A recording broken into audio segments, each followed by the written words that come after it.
Vamos a continuar con los conceptos de fuerza magnética, pero en esta parte será sobre conductores que llevan corrientes.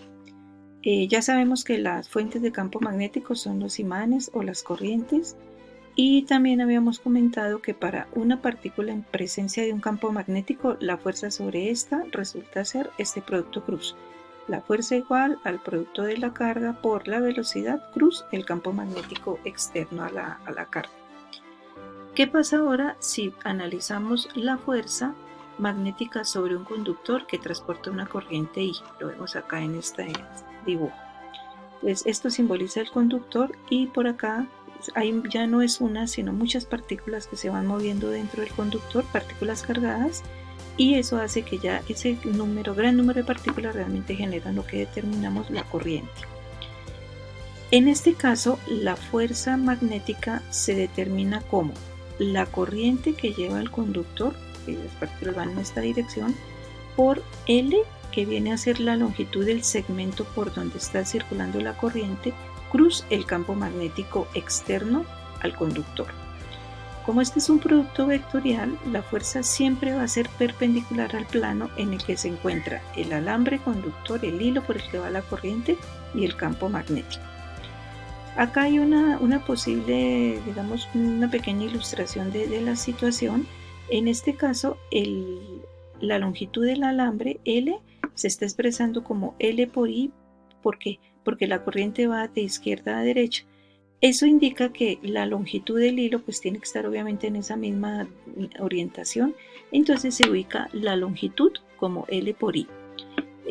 Siempre se toma con relación a cómo se está presentando la corriente. No quiere decir que la corriente sea un vector. Lo que sí se considera como vector viene a ser la longitud prácticamente del alambre.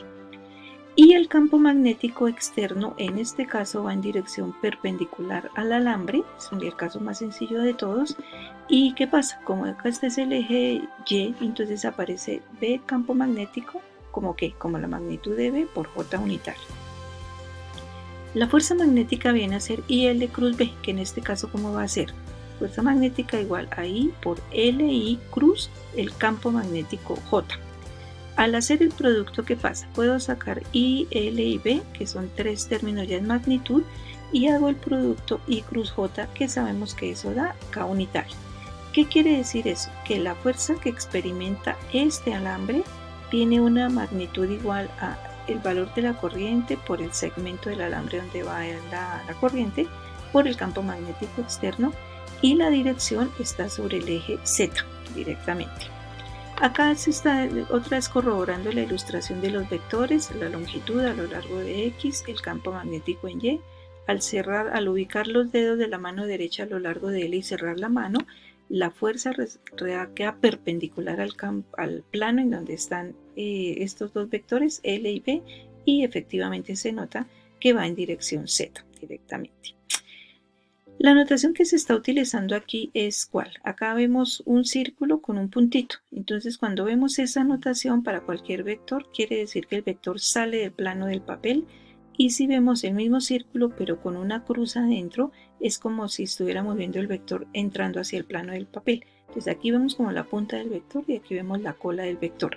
Esa es una forma de indicar la dirección de un vector. Aquí con el puntico saliendo se toma positivo en dirección, y con la crucecita entrando al plano quiere decir que es negativo. Entonces esto se refiere realmente a la dirección del vector. Otro concepto súper importante es el flujo de campo magnético, que lo simbolizamos con esta letra, así como hacíamos en flujo de campo eléctrico. Allá aprendíamos la ley de Gauss. Aquí vamos a estudiar su equivalente, digamos, pero en términos de campo magnético. Se tiene una superficie abierta, unas líneas de campo magnético externas a esa superficie la están atravesando, y ya sabemos que el vector de área es perpendicular a la superficie. ¿Cómo se define ese flujo? Como la integral de flujo, así como en campo eléctrico, pero acá en este caso es integral de flujo de campo magnético, y va a ser igual simplemente a B punto de A.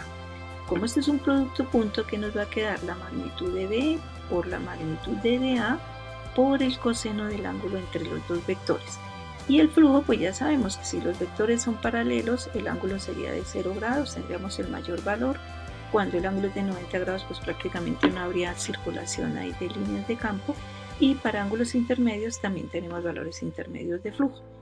¿Qué unidades va a tener este flujo de campo magnético? El campo se mide en Tesla y el área en metros cuadrados. Entonces, ¿cómo nos va a quedar? Tesla por metro cuadrado se llama Weber y su abreviatura es una WB. Esa es la forma como se expresa el flujo.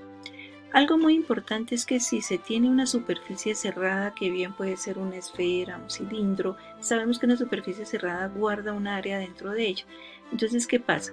El número de líneas de campo magnético que entra es igual al número de líneas que sale, lo que implica que el flujo de campo magnético es exactamente igual a 0 cuando la superficie es cerrada. Entonces, es un resultado de gran importancia dentro de la parte de campo magnético. Ahora vamos a estudiar el movimiento de partículas cargadas en presencia de campo magnético. Antes lo habíamos estudiado en presencia de campo eléctrico, ahora en presencia de campo magnético. Entonces, ¿qué pasa? Por acá hay una partícula ahí toda desprevenida, moviéndose, y de pronto ingresa en una región donde hay un campo magnético externo. Ahí no sabemos qué lo genera, pero sí sabemos que ese campo va en dirección z negativa menos b por k unitario, usando la notación que habíamos comentado acá. Entonces vemos la colita, quiere decir que está entrando hacia el plano del papel ese campo magnético. Entonces la partícula entra y va a experimentar una fuerza que la va a obligar a dar una circunferencia, a generar una circunferencia en su movimiento. Entonces, ¿qué pasa? Aquí podemos mirar esa composición vectorial de por qué la fuerza siempre va a ser en esta dirección y aparecerá esa circunferencia.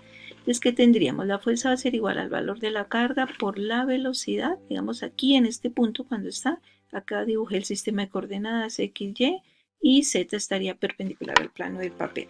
Entonces, ¿cómo nos quedaría el valor de Q? La velocidad va en dirección vertical, B por J, cruz, el campo magnético que es menos B por K. Este menos lo puedo ubicar aquí afuera y escribo la carga por la velocidad por el campo. Y queda el producto J cruz K. Ese J cruz K sabemos que es I, lo que implica que la fuerza queda en dirección X negativa. En cualquier punto en donde yo haga el producto cruz siempre me va a dar una fuerza que apunta hacia el centro de esta circunferencia, de un radiecito R acá.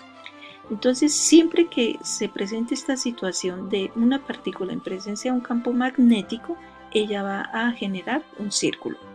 En este orden de ideas, la fuerza magnética, ¿qué va a ser? La carga por la velocidad por el campo por el seno de 90 grados, porque aquí vemos que la velocidad es perpendicular con el campo. Entonces, seno de 90 es 1, igual a la masa por la aceleración centrípeta, la cual es b cuadrado sobre r. Aquí yo puedo simplificar la velocidad y quedará que la carga por el campo magnético va a ser igual a la masa por la velocidad sobre el radio. Aquí quito ¡ping! Con esta y me queda este resultado. Esta es una ecuación que es bien interesante porque me permite determinar, digamos, en situaciones me pueden preguntar el campo, me pueden preguntar la velocidad, si conozco el radio, o sea, uno puede jugar con el concepto y a partir de este término puedo hallar, por ejemplo, la cantidad de movimiento, que sabemos que es, por decir algo, la masa por la velocidad. Esa cantidad de movimiento puede ser la carga por el campo por R o bien la masa por la velocidad. La energía cinética es otro concepto que a veces nos preguntan, mv cuadrado sobre 2. Sé que la velocidad lineal está relacionada con la velocidad angular porque ya está dando vuelticas ahí, W por R. Y también sabemos que este W es 2pi sobre periodo. Entonces hay una cantidad de términos, o algunos mejor, que podemos hallar con estas condiciones que se está presentando acá. Muchas gracias.